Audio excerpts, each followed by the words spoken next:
오늘 주신 주의 말씀은 히브리서 9장 11절부터 15절입니다. 신약성경 히브리서 9장 11절부터 15절까지 함께 봉독하도록 하겠습니다. 그리스도께서는 장래 좋은 일의 대제사장으로 오사 손으로 짓지 아니한 것 곧 이 창조에 속하지 아니한 더 크고 온전한 장막으로 말미암아 염소와 송아지의 피로 하지 아니하고 오직 자기의 피로 영원한 속죄를 이루사 단번에 성소에 들어가셨느니라. 염소와 황소의 피와 및 암송아지의 죄를 부정한 자에게 뿌려 그 육체를 정결하게 하여 거룩하게 하거든. 하물며 영원하신 성령으로 말미암아 흠없는 자기를 하나님께 드린 그리스도의 피가 어찌 너희 양심을 죽은 행실에서 깨끗하게 하고 살아계신 하나님을 섬기게 하지 못하겠느냐. 아멘. 오늘 주께서 우리에게 하시고자 하는 말씀을 여쭈었을 때에 제목이 이와 같았습니다. 보혈의 바다라고 하셨습니다.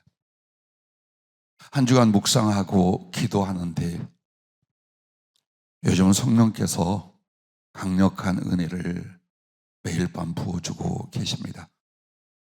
40여 년 그 은총과 성령님을 경험하며 정말 예수님의 사랑을 받아왔습니다. 23년 들어와서 주님 앞에 12시 전후로 기도하는 몇몇 사람들과 매일 밤 기도하는데 매일 주님이 찾아오셔요.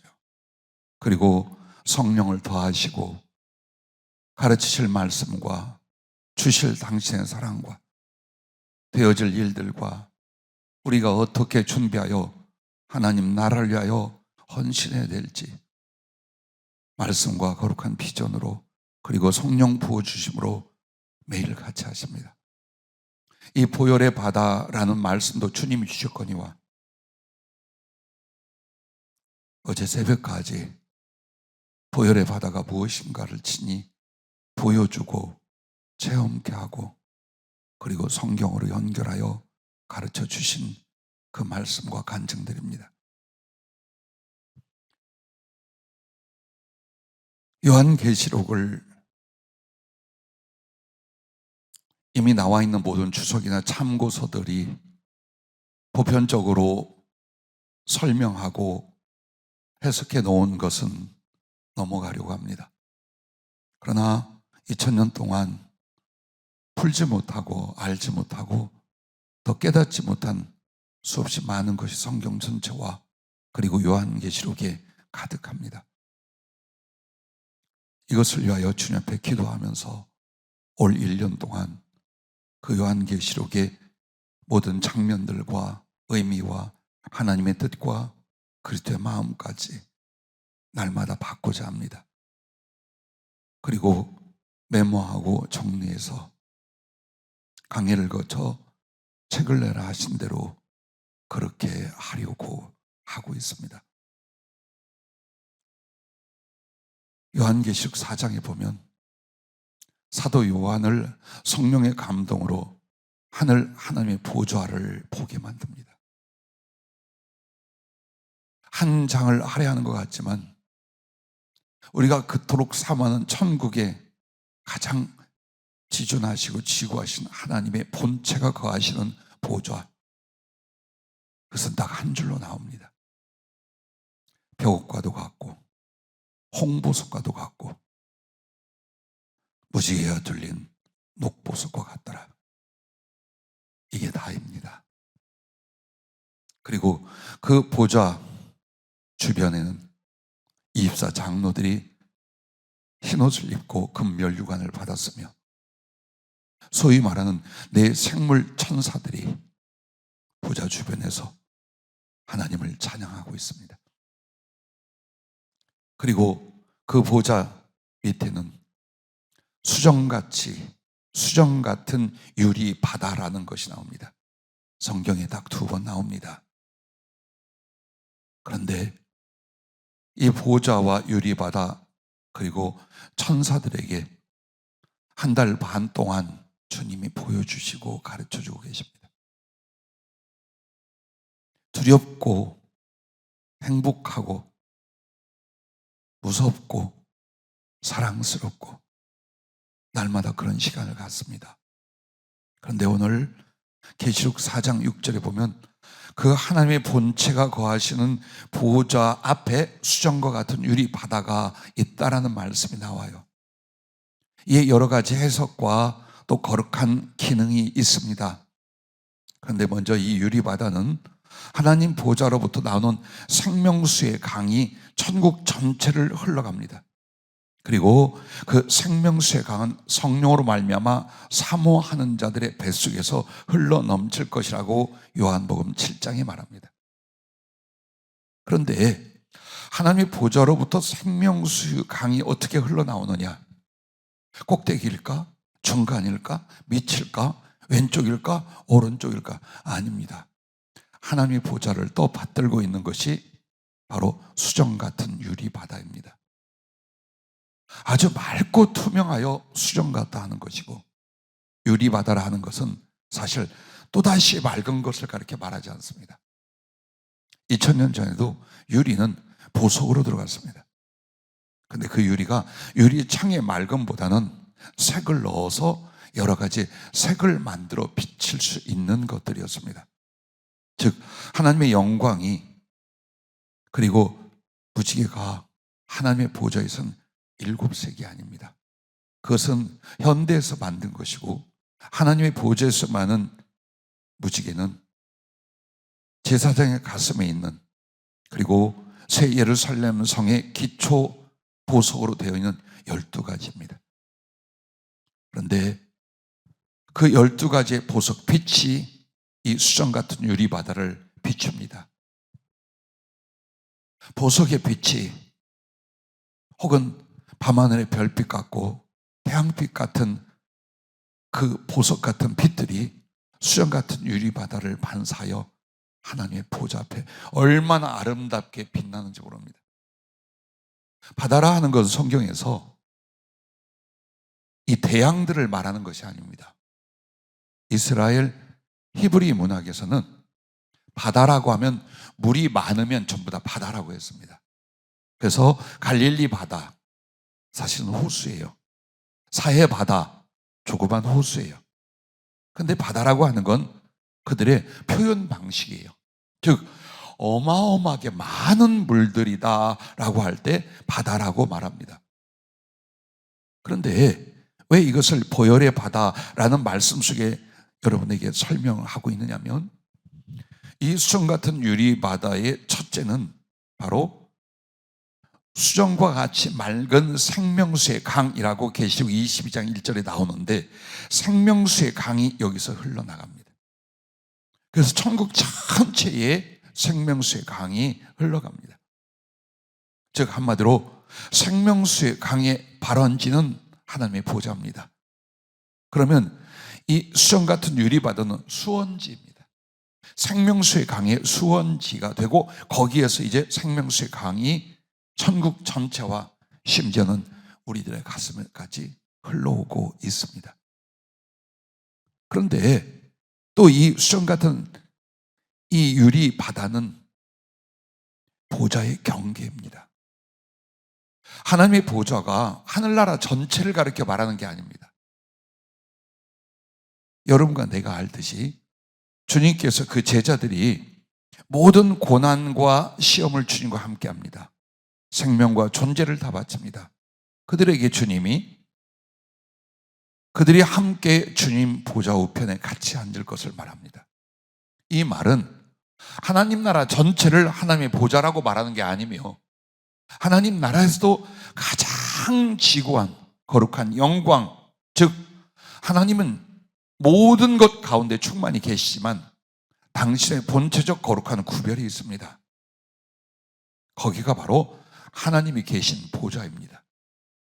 그러므로 여기는 너무나 거룩하고 영광스러워 아무나 가까이 가지 못합니다.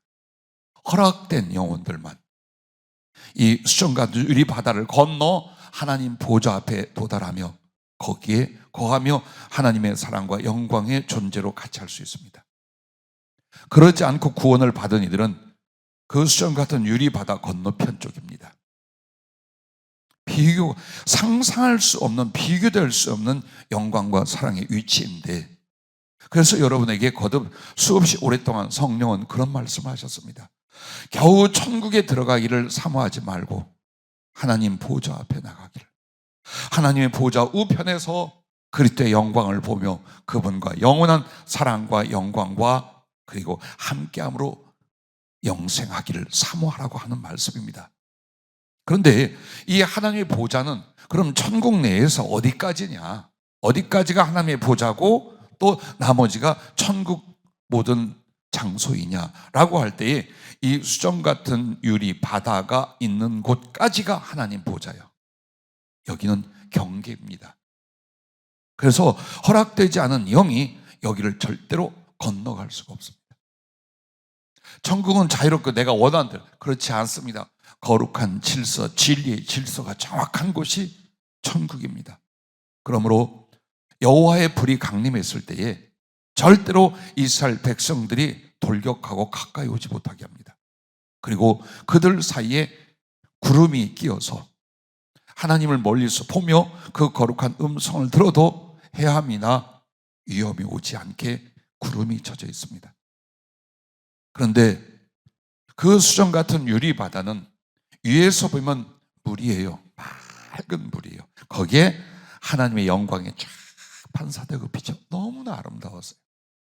그런데 그 속을 들어갈 때 생명수의 강도, 그리고 수정 같은 유리 바다도 구름이었습니다.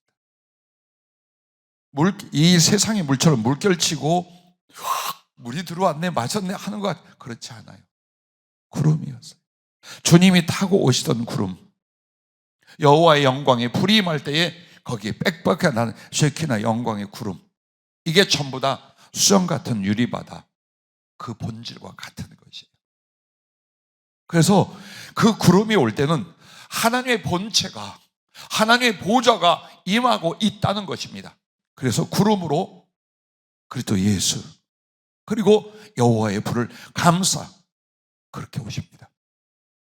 하나님 나라에서 이와 같이 하나님의 보좌와 하나님의 본체에 그 어느 피조물이라도 자기가 원한다고 해서 넘어갈 수 없는 바로 거룩한 경계가 이 수정 같은 유리 바다입니다.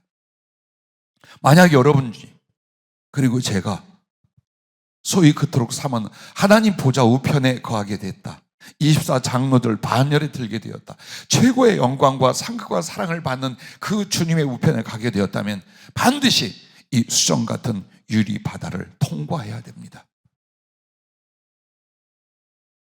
그리고 또 이 유리 바다는 진리의 바다라고 했습니다. 그럼 진리의 바다라고 하는 말이 뭐냐면, 하나님이 진리요, 그가 우리에게 주신 말씀이 진리인데 그 하나님의 진리의 말씀은 두 가지로 합쳐져 있습니다. 하나는 하나님의 절대적 의의 율법과 또 하나는 하나님의 절대적 자비의 복음이 같이 있습니다. 죄를 지으면 반드시 죽을 것이다, 이것이 죄미요 이것이 의이다, 그것이 하나님의 절대적 의의를 나타내는 율법입니다. 그것이 하나님 말씀입니다. 만약 이 말씀을 어기면 어느 존재도 하나님 앞에 나갈 수 없습니다. 그리고 구별되어 던져지게 되는 곳이 지옥입니다. 그리고 그렇게 엄중한 하나님의 공의 앞에 말씀이 같이 있습니다. 그것은 하나님의 오래 참으심과 무한 자비와 긍휼로서 우리에게 말씀을 주십니다. 비록 그 율법에 저촉되고 죄를 지어 율법의 저주로 슬픔과 고통과 죽음을 당하다가 지옥에 갈 너희들이지만 하나님의 자비와 긍휼은 복음으로 이 땅에 전해졌습니다. 그러므로 그 죄 가운데 있는 존재들을 하나님의 말씀이신 예수께서, 하나님의 아들이시여 하나님의 본체이신 예수께서 친히 육신을 입고 오셔서 하나님의 그 공의의 율법을, 여러분이 당할 모든 진노와 저주를 그가 친히 당하시고 모든 피를 쏟아내셨습니다. 그리하여 여러분과 내가 하나님의 진노를 면하고 그의 사하심과 생명을 얻는 이 구원은 그리스도 예수 그 거룩한 공로와 그의 보혈밖에 없는 줄로 믿습니다. 할렐루야. 주의 이름을 찬양합니다. 할렐루야. 그런데 그 수정 같은 유리바다는 이 두 가지가 있다라는 거예요. 반드시 여기를 지나가려면 거기는 예수 그리스도로 말미암아 하나님의 자비를 입어야 합니다. 그리고 또한 그 하나님을 그렇게 사랑해야 합니다. 동시에 하나님의 율법의 의의가 요구하는 것을 만족해야만 거기를 건너갈 수 있다라는 거예요. 완전한 의의. 하나님 앞에 율법을 이루는 완전한 의의가 아니면 절대로 하나님의 보좌 앞에 하늘에서도 나갈 수가 없습니다. 이렇게 구조가 되어 있습니다. 그런데 이 생명수의 강의 수원지이며 보좌의 경계이며 진리의 바다, 또한 이것을 보혈의 바다라고 합니다. 왜 보혈의 바다인가?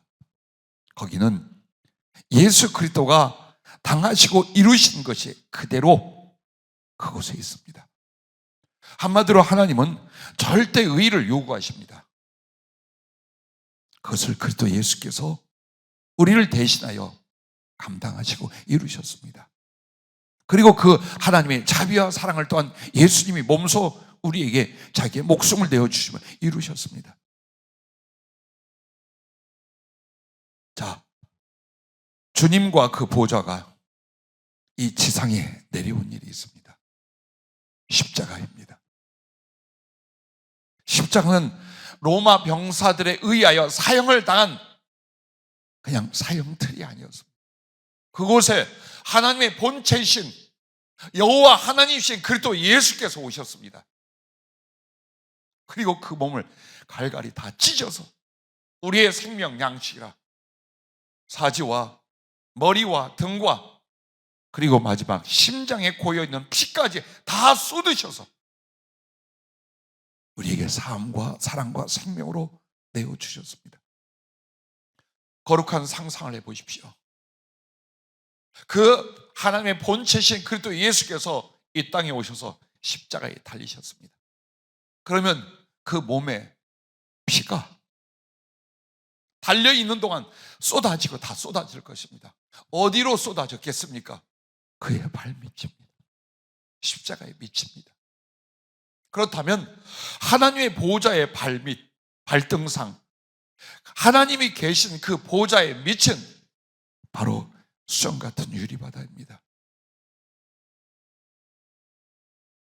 그래서 하나님은 그 거룩하신 의의를 요구하시면서 우리가 죄인됨을 알게 하시고 그의 자비로서 하나님이 직접 수정 같은 유리바다를 건너 구름의 옷을, 즉 육신을 입고 이 땅에 오셔서 그 하나님의 사랑과 생명을 우리에게 내어주셨습니다. 그러므로 공의의 유리바다가 그리스도의 생명과 사랑의 보혈의 바다가 된 줄로 믿으시기를 바랍니다. 오늘 여러분과 나는 천국에 가면 그런 일을 밝히 알겠지요. 정말 피바다인가? 여러 가지 상상이나 반문을 하실 수도 있습니다. 그런데 이제부터입니다. 여러분과 내가 그리스도 보혈의 바다 그 속에 깊게 잠겨야 합니다. 만약 여러분이 예수님의 피가 내게 부어졌다라고 하는데 이게 어떻게 육신적으로 가능한가? 이게 어떻게 체험과 감각적으로 할 수 있는가? 예, 안 됩니다. 왜냐하면 오늘 본문 말씀에 주님의 보혈은 영원하신 성령으로 말미암아 하나님께 드려졌습니다. 그러면 그 피를 나에게 주실 때도 성령으로 말미암아 우리에게 주시게 되어 있습니다. 예수의 피는 성령으로 임하여 그 피의 권세와 거룩한 사랑을 우리에게 이루십니다. 그러므로 예수의 피는 영혼으로 감각하는 것입니다. 가슴으로만 그 보혈이 내게 임하시고 나를 어떻게 만드는가를 아는 것입니다. 성령으로 거듭나는 건 예수의 피에 젖었는지 예수의 피가 나를 어떻게 만드셨는지를 아는 그 자리에서부터입니다.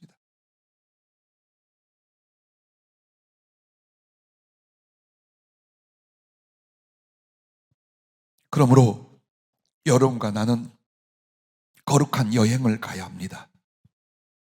아무리 삶이 바쁘고 힘들고 육신으로 해야 될 일 많아도 여러분 여기 있을 사람들이 아닙니다. 여러분은 하나님의 보호자로부터 파송을 받았고 어느 날 거룩한 사명을 마친 뒤에 하나님의 보호자로부터 부름을 받을 것입니다. 즉 파송이 있으면 귀환이 있습니다. 가야 합니다. 여기서 천년만년 살 사람들이 아닙니다. 주님에게로, 그 하나님에게로 귀환 돌아갈 사람들입니다. 그러기 위하여 잊지 말아야 될 곳, 내가 가야 할 여행지가 어디냐? 십자가 앞입니다.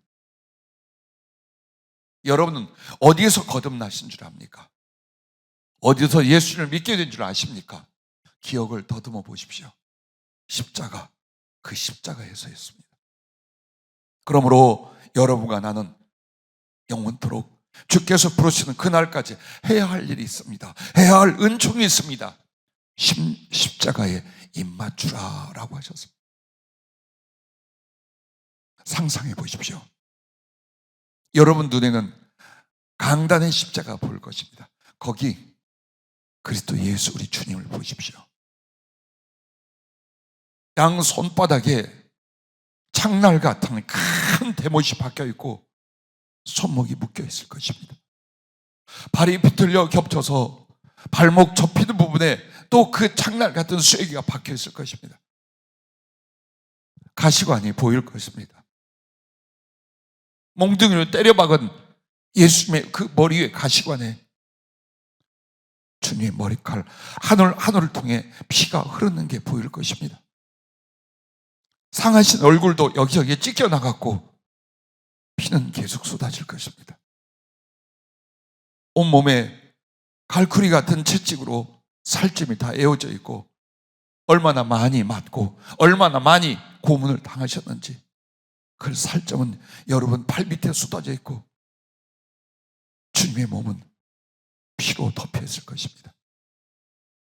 그리고 그 손바닥에서 그 쇠못에서 피가 지금도 뚝뚝 떨어지고 있을 것입니다. 조만간 로마 군병이 예수님의 심장을 창으로 찌를 것을 여러분이 볼 것입니다. 그 옆구리 심장 부분이 찢어지면서 물과 피가 쏟아져 여러분 눈앞에 폭포같이 내려앉는 것을 보게 될 것입니다. 그리고 저 십자가 밑은 마치 반석을 깨고 나온 물이 이스라엘 백성들 앞에 흘러넘친 것처럼 오늘 여러분에게 흘러넘치고 있을 것입니다. 보십시오. 눈을 똑바로 뜨고 보십시오. 영혼의 눈으로 보십시오. 하나님이 행하신 사실의 눈으로 보십시오. 헛된 것 쳐다보지 말고 없어질 세상의 것 육신의 눈으로 보지 말고 주님의 십자가를 보십시오. 그리고 거기에 나가서 예수님의 발등을 끌어안고 그 쏟는 피 찢어지고 구멍 뚫린 주님의 발등에 입을 맞추십시오. 여러분과 나는 다시 십자가 앞으로 가야 될 사람들입니다. 어떤 신분이든지 어떤 직업이든지 무슨 시간을 살고 있든지 여러분과 나는 다시 십자가 앞으로 돌아가야 할 사람들입니다. 신앙, 예수 믿고 교회 다니는 것, 예, 그래서 십자가 앞으로 나가십시오. 모두 다 예수님을 저버리고 위기와 생명의 위협을 피하려 다 도망갔습니다. 그때에 그 십자가 밑에 모친 마리아와 주님을 가장 사랑했던 요한이 있었습니다. 그들은 보았습니다. 자기의 태로 났지만 거룩하신 하나님의 아들이요 여호와 하나님이시요 하나님의 본체신 그가 자기들을 위하여 어떻게 고통받고 산채로 지옥의 형벌을 받으시며 그 피를 쏟는지를 보았습니다. 요한이 수도 없이 많은 고문과 살해, 죽음 속에 던져지지만 그 고통을 이기며 끝까지 초대교회를 돌보고 제자들을 양육하고 안중에 흙으로 돌아갈 때까지 수고를 할 수 있었던, 외로움도 고통도 참을 수 있었던 건 십자가 앞에서 주님을 보았고, 기도하고 엎드릴 때마다 십자가의 주님과 부활의 주님이 자기 앞에 있었기 때문입니다. 왜? 보았고 영혼은 그리로들 돌아가기 때문입니다. 십자가, 그 피가 얼마나 강력한지, 억지로 주님의 십자가를 같이 져줬던 구레네의 시몬이 그 십자가를 보고, 그 주님을 보고 그 피 앞에서 변화되어 초대교회에 능력 있고 충성된 믿음의 종이 되고 그도 순교를 하게 됩니다.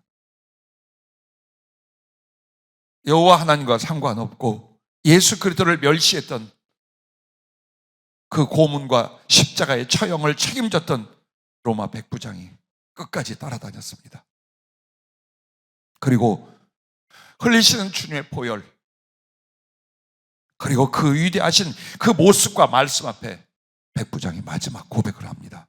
저는 과연 하나님의 아들이었도다. 그렇게 바꿔놓습니다. 그들의 변화, 그들의 사랑, 그들의 충성, 그들의 거듭남은 십자가 앞에 가 있었기 때문입니다. 그러므로 여러분은 여러분의 영혼이 모든 수고와 노력과 삼함을 통해서 십자가 앞으로 가십시오. 눈에 보일 때까지, 가슴에 새겨질 때까지, 그 음성이 들리며 그 피가 보일 때까지, 그 피비린내와 그분의 살점을 보기까지 거기에 있으십시오. 그래서 십자가 앞에 나갈 것과 십자가 앞에 머물라고 말씀하셨습니다. 어떻게 십자가 앞에 나아가며 십자가 앞에 머물 수 있는가? 십자가, 그리스도의 피,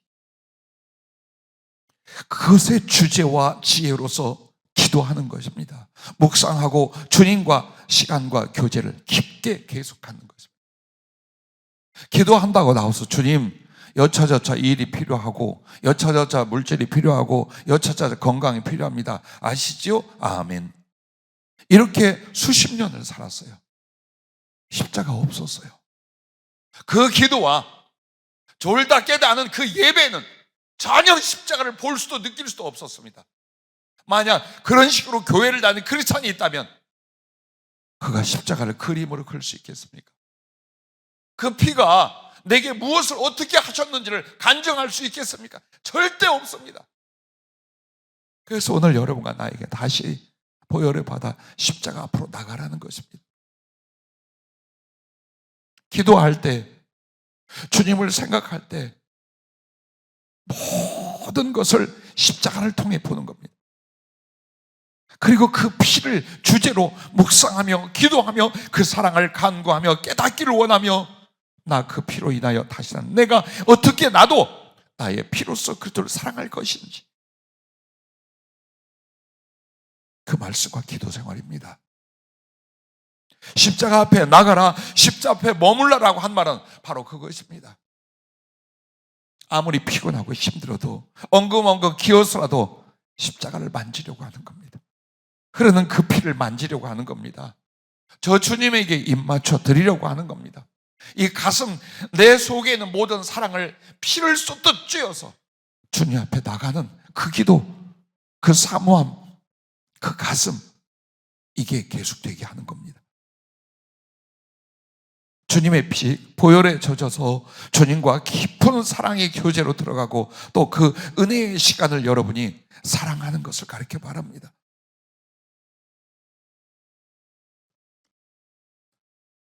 어떻게 해야 주님 보좌 앞에 나가며 당신의 영광과 사랑 속에 들어갈 수 있겠습니까? 기도가 없이는 안 된다고 했습니다. 주님의 보좌가 여러 가지 형상으로 보여주셨습니다. 그런데 이렇게 생각하시면 여러분은 상상이 쉬울 거예요. 좀 전에 말씀드린 하나님의 보좌는 불로 표현되고 보석의 빛으로 표현이 돼요. 근데 그 보석도 빨갛게 빛나는 루비 같은 홍보석으로, 그리고 밑에는 파랗게 빛나는 벽옥이나 남보석 청옥으로, 그리고 둘러싸고 있는 건 녹보석과 같은데 무지개의 빛이, 각종 빛이 빛나고 있어요. 이게 하나님 보좌에 대한 표현이에요. 이것만 머릿속에 두세요. 그 보좌의 푸른 부분은 지혜와 거룩의 아버지 하나님에 대한 상징이에요. 당신은 아들 예수께 영광을 돌리며 그를 받들어 보좌 역할을 해주고 계시고, 그리고 그 홍보석은 피를 쏟아 하나님의 사랑이 무엇인지를 우리에게 나눠주신 예수 그리스도와 하나님의 사랑을 가리키는 거예요. 그래서 예수님은 보이지 않는 아버지 하나님의 형상이요 영광으로 존재하셔요. 그리고 12가지 그 보석빛으로 빛나는, 무지개같이 빛나는 그 부분이 바로 성령님과 하나님의 말씀을 우리에게 적용해 주신 성령님의 은혜 부분, 생명을 주신 그 부분에 대해 삼위일체 하나님에 대한 표현이에요. 근데 왜 이것을 여러분에게 설명하냐? 상상할 수 없는데 무슨 말씀이 이해가 가겠어요? 그래서 일단 그렇게만 생각을 하세요. 그리고 그 밑에 수정 같은 유리바다가 쫙 펼쳐져 있어 마치 물 위에 누각이 떠 있는, 시편은 그렇게 말해요. 물 위에 하나님의 누각이 떠 있고 거기서 온 산천에다가 다 이렇게 물을 공급해 준다는 비유적인 표현이 있어요. 자, 그런데 그 보좌 앞에 나가는데 갑자기 보좌가 높은 산 벼랑 위에 있어요. 그 하나님의 영광에 푸르고 붉은 빛을 보는데, 올라가는데 수정 같은 유리바다가 없어지고 도저히 맨몸으로는 올라갈 수 없는 수직의 절벽, 꼭대기에 하나님 보좌가 있어요. 사모하는 이들은 여기를 올라가야 돼요. 근데 절대로 맨손으로는 올라갈 수가 없어요. 그래서 잘 기억해 주십시오. 주님이 이렇게 해주시는 거예요. 당신 손에 박혔던 2개의 쇠못을 가지고 쳐서 꼭 이렇게 생겼어요. 손 갈고리 같이 생긴 쇠로 만든 철로 만든 손 모양의 2개를 만드셨어요.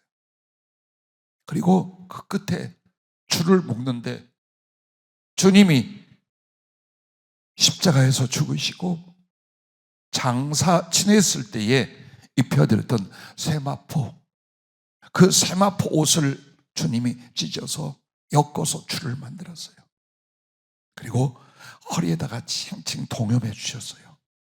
아들아, 넌 절대 못 간다. 이것으로 바위를 찍으며 거기를 올라가라.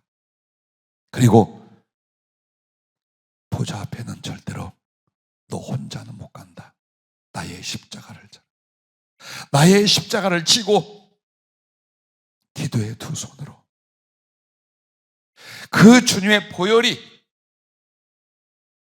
흘러나오는 심령이 되고, 그 힘과 능력과 사랑이 아니면 보좌 앞에 절대로 못 간다. 그래서 올라가는데 그 쇠로 만든 손, 주님이 십자가에 못 박혔던 그 손에서 피가 계속 흘러 세마포 옷을 타고 허리에 적셔지고 몸에 적셔지는 거예요. 근데 쉬워 올라가는 게 주님이 말할 수 없는 십자가를 지어주셨어요. 우리는 자기 십자가를 지라는 말씀을 이렇게 말합니다. 예수님을 믿기 위하여 혹은 주님의 종이 되게 하여 죽을 각오를 하라는 것, 이게 지라고 해요. 틀린 해석은 아니에요. 그러나 주님은 당신의 십자가를 지라고 했어요. 당신의 십자가가 무엇입니까? 아버지를 위하여, 그 사랑을 위하여, 나를 위하여, 나를 살릴 사랑을 위하여 자기 목숨과 존재를 바친 것입니다. 너도 그걸 져라. 그리고 지고 올라가는데 주님이 그러죠. 힘들고 험하여 그 십자가 놓칠 수 있다.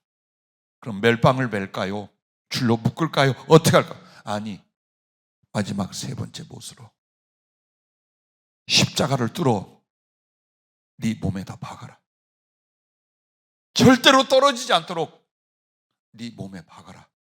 그래서 제가 주님께 부탁을 드렸어요. 그러면 내 몸쪽에서 이 못이 들어가게 하지 마시고 내가 주님의 십자가에서 때려 박아 내 심장을 뚫고 나오게 해주십시오.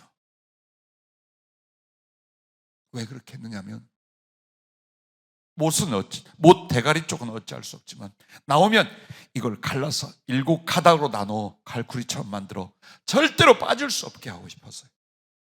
그래서 심장 겉으로 7개로 찢어서 여기에 박았어요.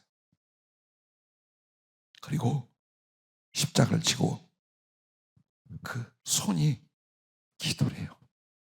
기도하는 손, 주님의 십자가, 주님의 피, 그 사랑과 은혜 앞에서 기도하는 손이 바로 주님이 십자가에서 못을 빼서 주신, 만들어 놓은 그 손이래요. 그러므로 거기서 피가 흘러나오고 주님의 몸을 쌓았던 세모프에서 피가 흘러 내 몸을 적시기자 그래요. 그러면 보아라, 네 손을 보아라. 네 손은 더 이상 죄 짓는 손이 아니라, 세상 것을 붙잡는 손이 아니라 내 피가 가득한 손이 될 것이다. 내 피 묻은 손으로 영혼들을 만지면 변화될 것이며, 그 피 묻은 손으로 사람을 안아주면 구원받을 것이며, 그 피 묻은 손으로 원수를 치면 박멸이 되고 전부 다 부서질 것이다. 너에게는 네 손이 아니라 기도하며 내 피가 가득한 그 손이 필요하다.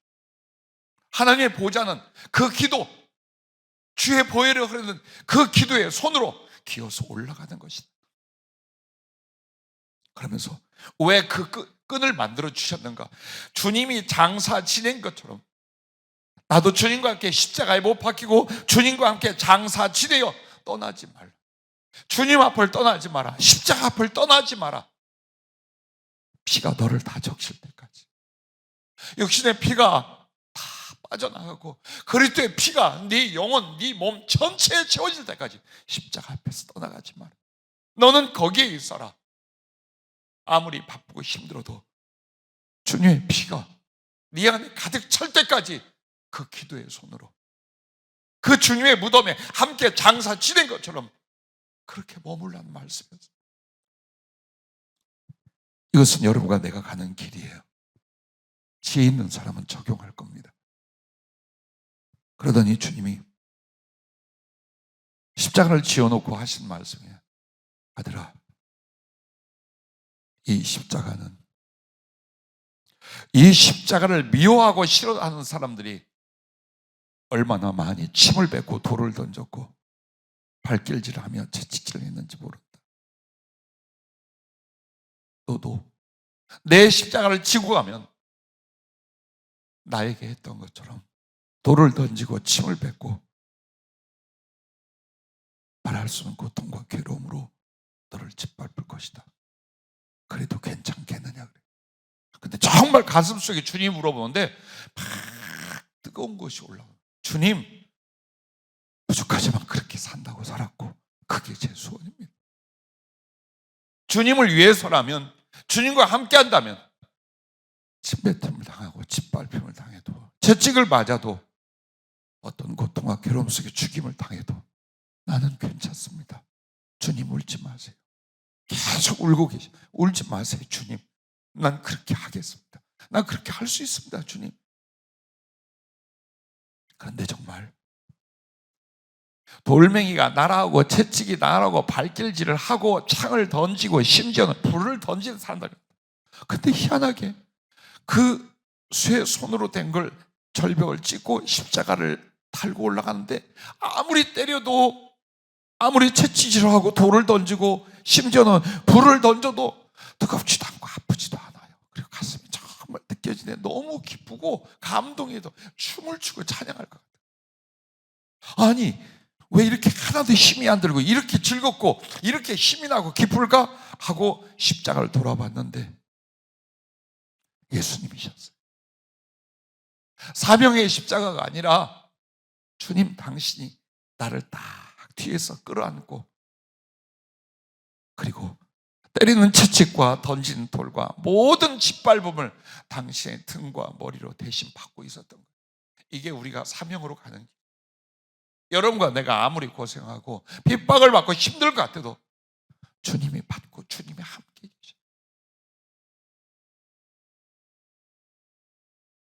근데 주님이 십자가를 통해 나하고 관통시키던 그 못이 보니까 주님의 심장을 뚫고 내 심장을 뚫었어. 얼마나 몸이 뜨거워지니 보니까 그 갈쿠리 손을 통해서 허리를 묶은 줄을 통해 피가 오고 내 등을 뚫고 들어온 예수님의 그 주님과 함께 뚫린 그 십자가의 못에서 계속 피가 쏟아지는데 이게 정말 느껴지는 거예요. 기도하는데 막 등이 뜨겁고 몸이 뜨겁고 어찌할 바를 모르겠어. 보혈의 바다가 무엇인 줄 아느냐 그러시는 거예요. 그리고 주님이 이 이야기를 하시는 거예요. 오늘 주님 앞 고백시로 여러분에게 읽어드린 게 그 내용이에요. 나는 예수님이 십자가에 달리실 때 성부와 성령과 성자 하나님은 절대로 구별은 되나 나누어지지 않아. 이게 우리가 배운 신학이고 교리입니다. 삼위일체 하나님은 그 각 위가, 즉 인격적으로 세 분이시지만 존재적으로는 하나예요. 이것이 기독교의 정통 교리예요. 그런데 문제는 주님이 십자가에서 아버지 하나님의 진노와 우리에게 쏟아부어야 될 율법의 저주를 아버지 하나님이 집행을 하시는데 예수님하고 같이 있으면 안 되잖아요. 논리적으로. 그래서 예수님과 아버지 하나님이 영원전부터 영원까지 단 한 번 분리되셨다라고 생각하고 고백을 해요. 근데 그 십자가를 지고 가던 나를 끌어안고 있는 주님이 그 얘기를 하는 거예요. 내가 아버지께 맞아 십자가에서 버림을 받아 엘리 엘리 사박다니 부르시며 그 고통과 슬픔에 있을 때에 뒤를 돌아보니 아버지 하나님이 당신과 함께 몸을 맞대요. 옷이 손을 뚫고 오고 다리를 뚫고 오고 심장에 함께 뚫려 뒤에 계시더래요. 그 십자가가 나무인 줄 알았는데 바로 아버지 하나님이시더래요. 주님을 죽여야만 우리를 살릴 수 있어요. 주님께 저주를 부어야만 여러분과 나를 용서할 수 있어요. 그런데 아버지 하나님이 그 아들을 죽일 수가 없어서 함께 죽음을 선택하셨대요. 함께 모든 저주와 지옥의 형벌과 괴로움과 그 피를 쏟는 그 자리에서 뒤에 아버지 하나님이 딱 붙어서 같이 그 죽음의 잔을 마시셨대요. 그래서 주님이 내가 아버지의 계명을 지켜 아버지의 사랑 안에 거하는 것처럼 너희도 내 계명을 내 사랑 안에 거하라 하신 말씀 중에 이 부분이래. 그랬대요. 왜 그 말하냐? 나도 너에게 그렇게 하느니라. 아버지가 나를 버리지 아니하시고 아버지가 끝까지 함께 모든 고통과 죽음을 그 저주를 같이 받아주신 것처럼 나도 너에게 그렇게 할 것이다. 여러분과 내가 그리스도를 위해 살 때 혹은 복음을 위하여 당신의 이름을 위하여 수고하고 희생할 때 주님도 같이 하신다 그 말이에요. 여러분이 매를 맞으면 주님도 같이 맞고 여러분이 밟히면 주님도 밟히고 여러분이 욕을 먹으면 주님도 욕을 먹고 여러분이 죽임을 당하면 그 자리에서 그리스도도 함께 죽고 함께 살아날 것입니다. 왜 이 장엄하고 은혜스럽고 고통스러운 말씀과 비전을 계속 보이죠? 아마도 조만간 파송할 것 같습니다.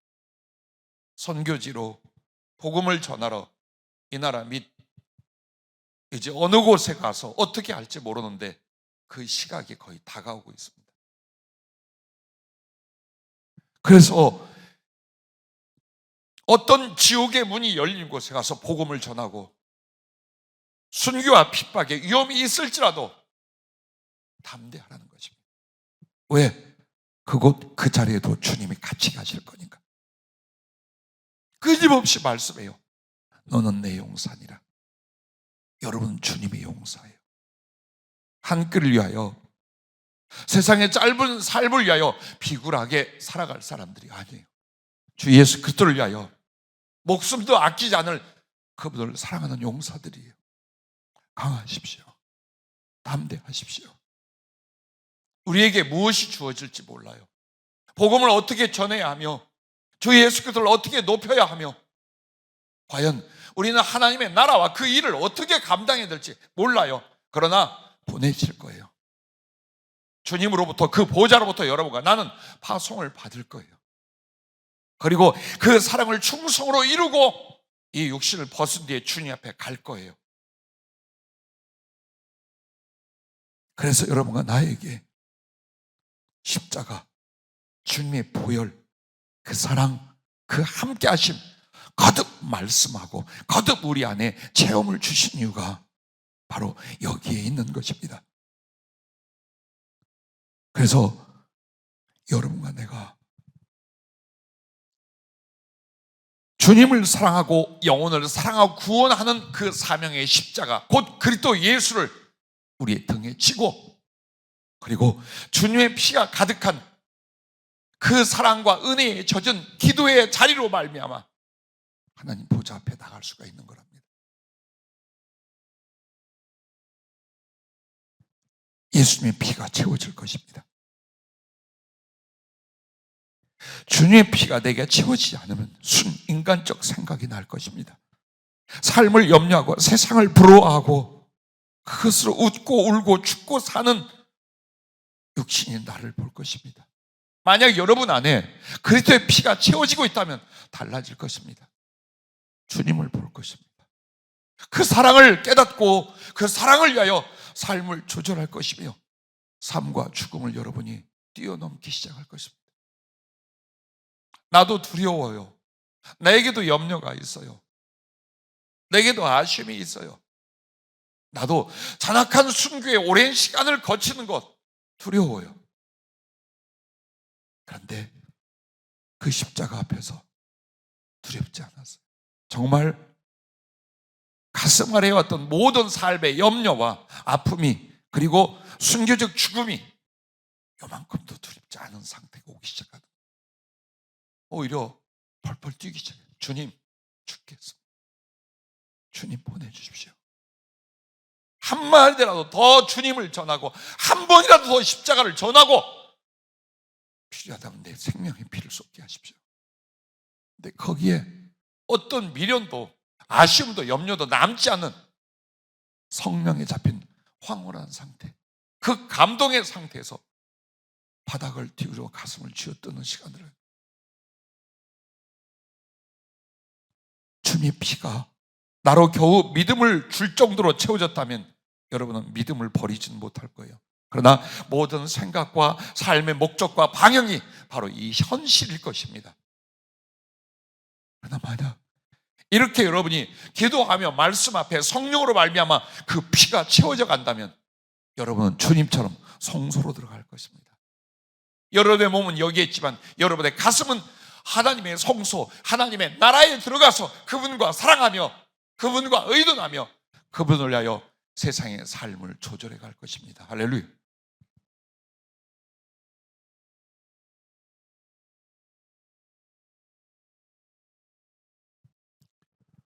예수님의 피는 권능이 있습니다. 예수님의 피는 현저하게 나타나고 역사합니다. 예수님의 피가 여러분의 믿음으로 사모함과 기도 속에서 성령으로 들어오죠. 제일 먼저가 뭐냐? 하나님의 사랑이 물같이 부어지기 시작합니다. 미칠 것같이 느끼기 시작합니다. 귀로 듣던 하나님, 눈으로 보는 것처럼 내 마음에 그분의 사랑이, 그분의 은총이 철저히 느끼집니다. 이것이 보혈의 권세요. 보혈의 거룩한 은혜입니다. 그 성령으로 말미암아 하나님의 사랑이 마음에 부음받음이 그렇게도 강팍하고 그렇게도 얄팍한 우리의 가슴에 하나님의 사랑이 불이 되기 시작을 합니다. 그게 보혈의 권세입니다. 뿐만 아니라 여러분과 나를 새롭게 씻어낼 것입니다. 지나간 삶을 후회하며 육신으로 살았던 삶을 아파하며 날마다 그리스도 예수 주님과 그 나라를 위하여 나의 가슴과 삶을 조절하는 거룩한 씻음, 새로운 변화를 그 보혈이 가져옵니다. 날마다 하나님의 사랑으로 기뻐하고 힘을 얻으며 나를 그리스도에 드리게 한 새로운 변화와 거룩한 도전이 그 보혈의 권능 속에 일어나게 됩니다. 동시에 그 피는 그리스도와 나와의 사랑을 주관하십니다. 때로는 눈을 열어줄 것입니다. 때로는 귀를 열어줄 것입니다. 때로는 가슴에서 미치도록 그분의 사랑과 그분의 아픔을 경험하며 그 손을 놓지 못하게 할 것입니다. 그리스도의 피는 그렇게 만듭니다, 성도를. 그리고 그리스도의 피는 모든 죄악을 소멸할 뿐만 아니라 사단의 세력을 완전히 박살내고 소멸시킵니다. 저는 처음 교회를 개척할 때 주께서 주시는 비전이었습니다. 제하실 교회에 귀신, 악한 영이 아니라 그들의 두목이고 그들의 왕인 사단이 직접 들어오고 있었습니다. 천사들이 칼로 그 사단을 제압하는데 계속 밀리는 거예요. 밀려 교회까지 그 사단은 아주 강력하고 험악한 모습으로 천사들을 밀치면서 들어왔어요. 그때 교회의 바닥에 주님이 피를 쫙 부으셨어요. 그리고 그 피가 천사들을 거쳐 사단에게 나가는 걸 보였어요. 그가 서 있는 발이 치치치 타기 시작하면서 비명을 지르며 도망가는 것을 보였어요. 이것은 환상이로 돼 실제로 그리스도의 보혈이 어떤 권세와 능력을 가졌는가를 철저히 보게 합니다. 근데 그 피를 어떻게 오늘처럼 오늘 여러분에게 일러드리겠습니다. 말씀과 기도로 십자가 앞으로 나가십시오. 날마다 그리스도의 보혈, 그 안에 담긴 사랑과 희생과 거룩한 하나님의 부르심과 이런 것들을 기도하고 묵상하고 가슴에 새기시면 그 보혈은 성령으로 임하게 되어 있어요. 그래서 그리스도의 피가 채워질 만큼 여러분에게 어떤 일이 벌이냐? 그 다음 바로 성령 충만의 단계예요.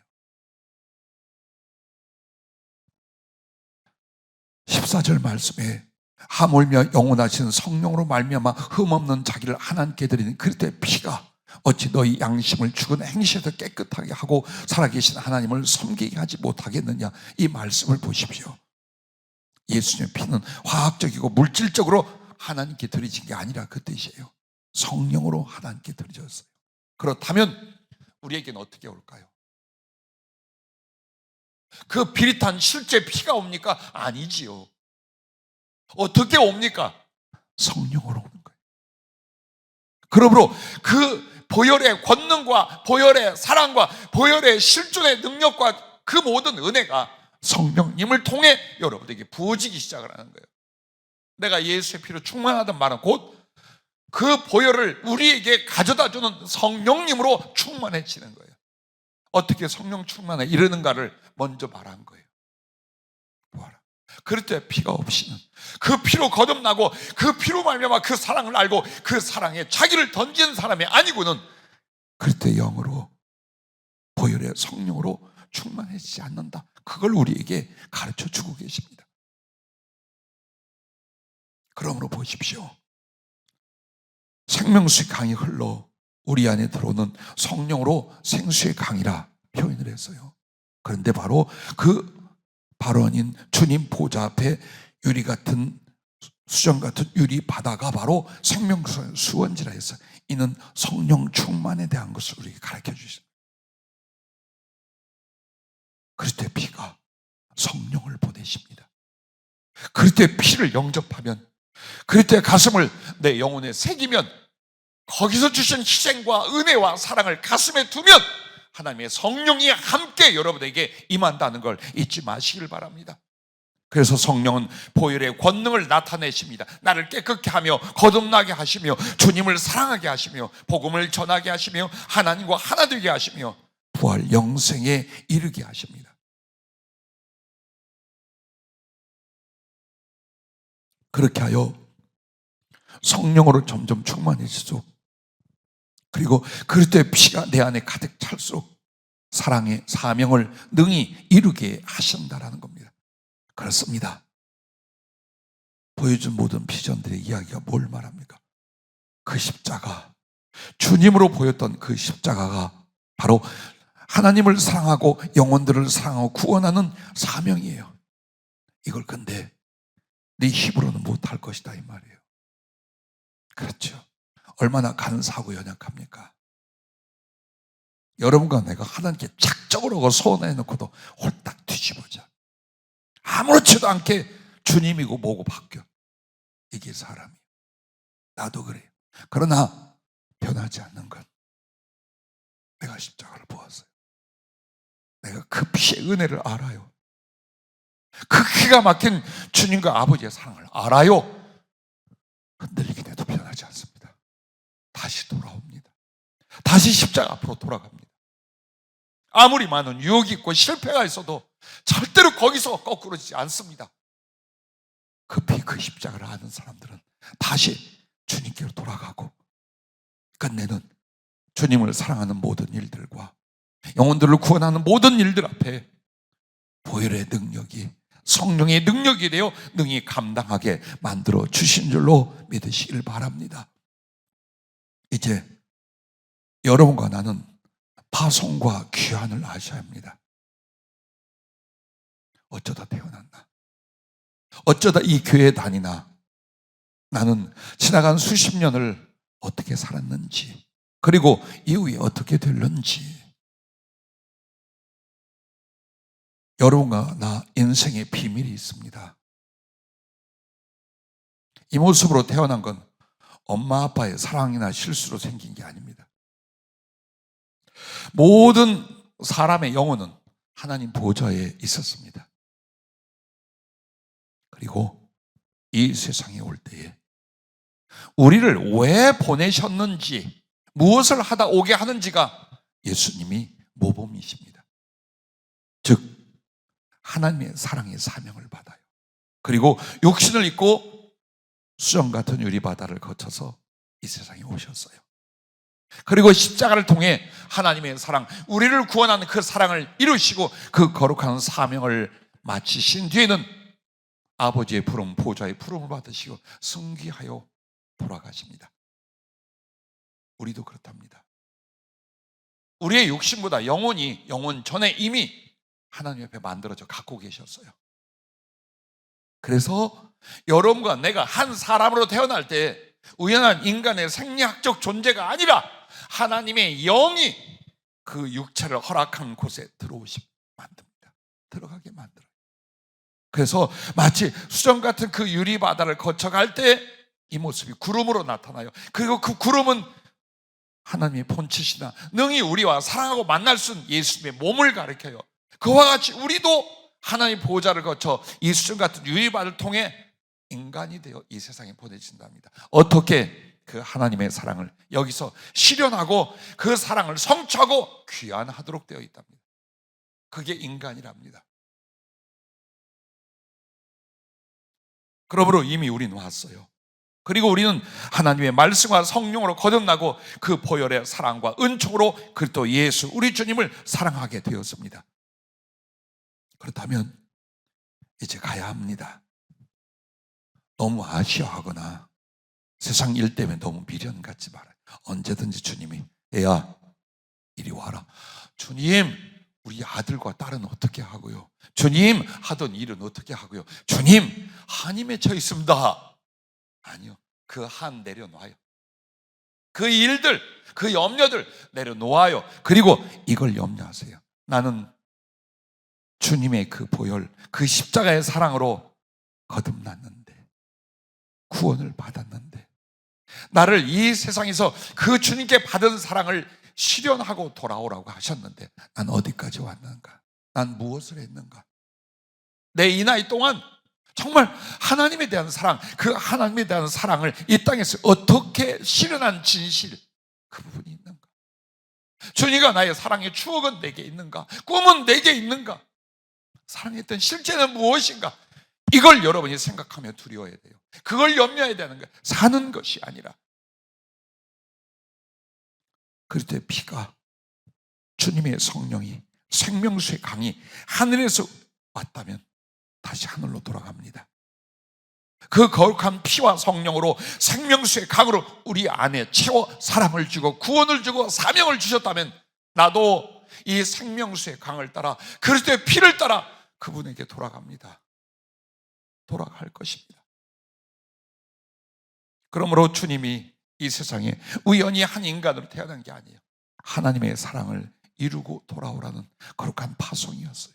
그리고 우리에게 남은 것이 이제 그 주님께, 그 십자가 앞에, 그 하나님 나라 보좌 앞에 귀환하는 거예요.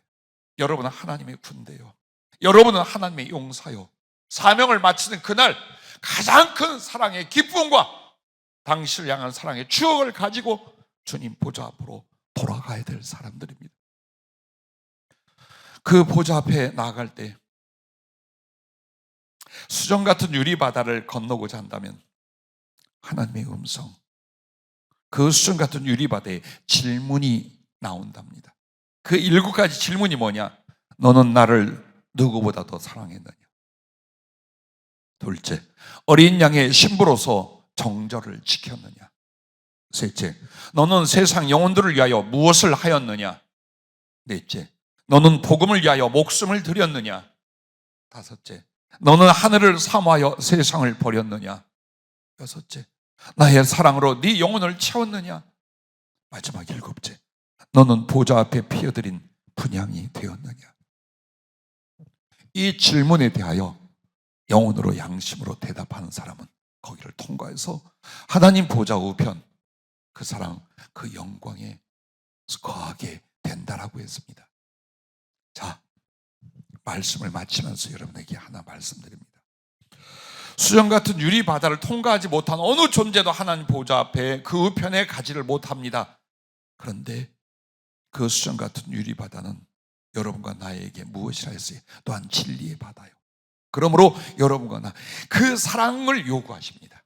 그 율법의 요구가 있으십니다. 여기에 합당한 사람이 건너간다는 거예요. 그런데 감사하게도 여러분과 나에게는 로마서 13장 8절부터 10절에 이렇게 말합니다.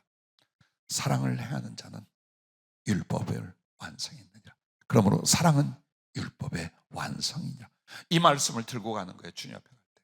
그래요, 나 허물도 있고 죄도 있고 실수도 있는데 그리스도의 그 사랑이 날 덮어주셨어요. 그래서 나도 하나님을 마음을 다하고 목숨을 다하고 힘을 다해 사랑했고 네 이웃을 네 몸같이 사랑하를 위하여 내 몸을 희생하고 여기 왔습니다. 그 고백이 바로 율법을 완성한 자들.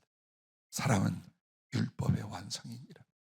그 사람들이 그 수정 같은 유리 바다를 건너 하나님을 친히 만나고 하나님의 영광 보좌에 영원히 함께할 줄로 믿으시길 바랍니다. 주님 앞에 갈 때에 수없이 많은 용사들과 하나님의 사람들이 파송을 받았어요. 마치 전투기가 출격하듯이 하나님의 보좌에서 전부 다 나갔어요. 그리고 그들은 장엄한 충성과 사랑을 이루고 주님 앞에 귀환을 할까요? 궁금했어요. 주님, 그러면 이 믿음의 사람들이, 이 하나님을 사랑하고 충성했던 사람들이 돌아올 때 어떤 모습입니까? 무엇을 가지고 옵니까? 여러분은 무엇을 가지고 가겠습니까? 하나님께 나갈 때에 이 죄 많은 육신을 가지고 가겠습니까? 탈락하겠지요. 버려지겠지요. 그럼 무엇을 가지고 갑니까? 그 수정 같은 유리 바다를 건너기에 서 있는데 딱 하나, 흰 옷을 입은 모든 영혼들이 딱 한 가지를 가지고 있었습니다. 두 손으로 받들은 홍보석 잔을 가지고 있었습니다. 붉게 루비같이 빛나는 그 잔을 들고 있었습니다. 그리고 그 안에는 주님을 위한 자기 사랑이 빛빛 포도주로 담겨져 있었습니다. 이걸 갈고 넘어가는 거예요. 그거 하나면 돼요. 그 한 잔을 들게 하여 내 인생과 내 생명과 내 모든 소망과 행복까지 다 쏟아 부었던 거예요. 주님께 드릴 내 사랑의 포도주 한 잔. 그 홍보석은 주님의 피를 주신 내 생명과 사명입니다. 나는 거기에 내 생명을 쏟아 예수님을 사랑한 그 흔적과 추억과 충성을 가지고 하나님께 가는 것입니다. 돈 아닙니다. 건강 아닙니다. 어느 것도 아닙니다. 봉사의 흔적 아닙니다. 그 모든 것들을 통하여 여러분 안에 예수님을 사랑한 진실한 그 포도주가 만들어져야 됩니다.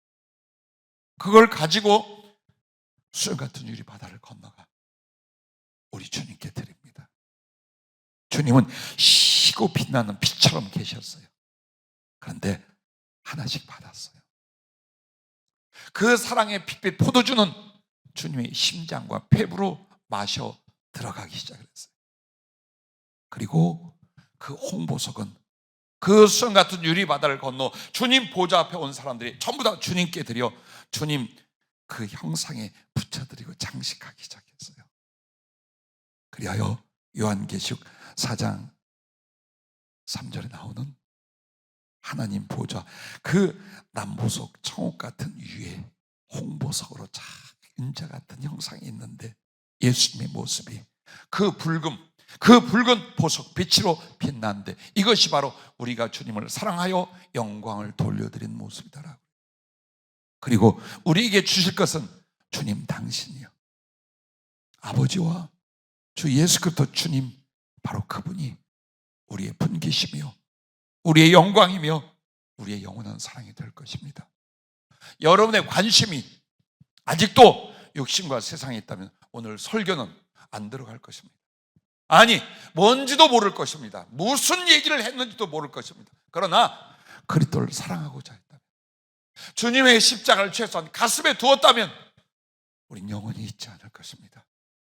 거룩한 사랑과 거룩한 흥분과 거룩한 결단으로 주님을 사랑하는 게 무엇인지, 그분 앞에 가기 위하여 우리가 무엇을 어떻게 해야 되는지를 깨달았을 줄로 압니다. 기도하겠습니다.